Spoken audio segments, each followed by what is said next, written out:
Hi viewers, ఇవాళ మనము ఆలు బజ్జీ చేసుకుందాము. ఒక పెద్ద సైజు ఆలుగడ్డ తీసుకోండి, దాన్ని సగంగా కట్ చేసుకుందాము. నేను పొట్టు తీసుకొని రెడీగా ఉంచుకున్నాను.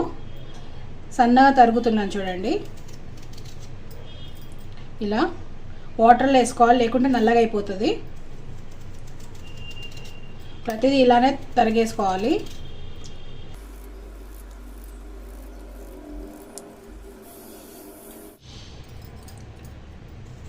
సన్నగా తరుక్కోవాలి, లావుగా తరుక్కుంటే ఆలు ఉడకదు లోపల. తరిగి పెట్టుకున్న ఆలుగడ్డ ముక్కలను పక్కకు పెట్టుకుందాము. ఇప్పుడు శనగపిండి తీసుకొని బజ్జీలు ఎలా చేసుకోవాలో చూపిస్తాను. సగం కప్ ఇది శనగపిండి. దీంట్లో 1/2 టీ స్పూన్ ఉప్పు వేసుకోవాలి. 1/2 teaspoon red chilli powder వేసుకోవాలి. 1/2 టీ స్పూన్ తిన సోడా వేసుకోవాలి. దీంట్లో ఇంకా బాగా టేస్టీగా ఉండాలంటే తరిగిన కరివేపాకు ముక్కలు వేసుకోండి. కొద్దిగా కొత్తిమీర. ఇవన్నీ బాగా కలుపుకోవాలి.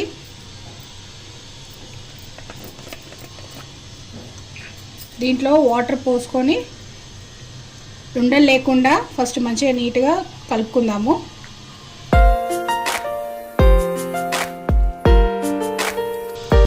కొద్దిగా వేసుకొని కలుపుకోండి, లేకుంటే పలసగా అయిపోతే బాగోదు, నూనె ఎక్కువ పీల్చేస్తుంది. కొద్దిగా వాటర్ పడుతుంది.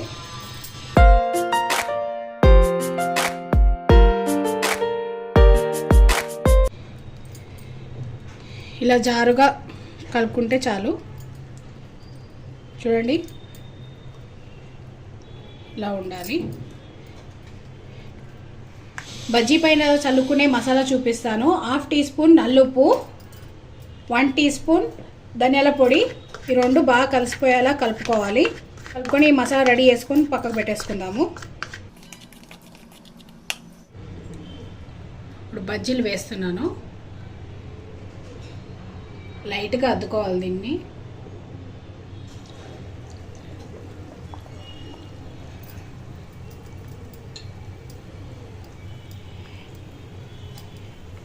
ఈ బ్యాటర్ ఎక్కువగా అత్తుకుంటే పిండిగా ఉంటుంది, క్రిస్పీగా రాదు.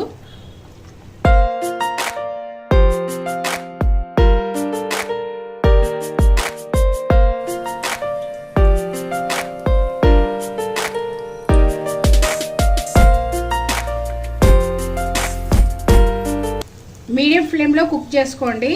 కుక్ చేసుకుంటే ఇవి క్రిస్పీగా అవుతాయి. దీంట్లో బియ్యం పిండి కానీ ఏది కానీ కలిపే అవసరం లేదు.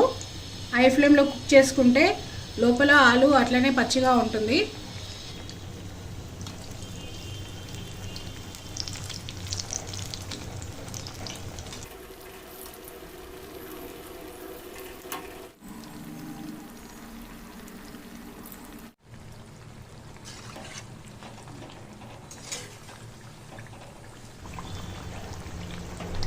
ఇలా చూసుకోండి, ఒకసారి స్పూన్ తోటి ఇలా తట్టి చూసుకోండి. క్రిస్పీ అవుతే పైన ఇట్లా శబ్దం వస్తుంది.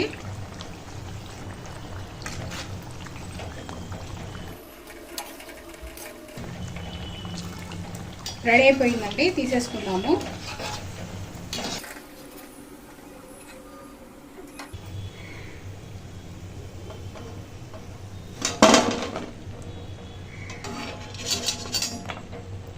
వేడి పైనే ఈ మసాలా పొడి దానిపైన చల్లుకోవాలి. మళ్ళీ ఒకసారి అన్నీ తిరిగేసుకొని దీనిపైన కూడా చల్లుకుందామండి. బియ్యం పిండి కలుపుకోకుండా క్రిస్పీగా ఎలా అయిందో చూడండి. లోపల పిండిగా ఉండకుండా ఇలా చూడండి ఎలా ఉందో. ఇలా రావాలి అంటే అందుకనే లైట్గా అద్దుకోవాలి. వేసుకునేటప్పుడు ఇలా వస్తుంది.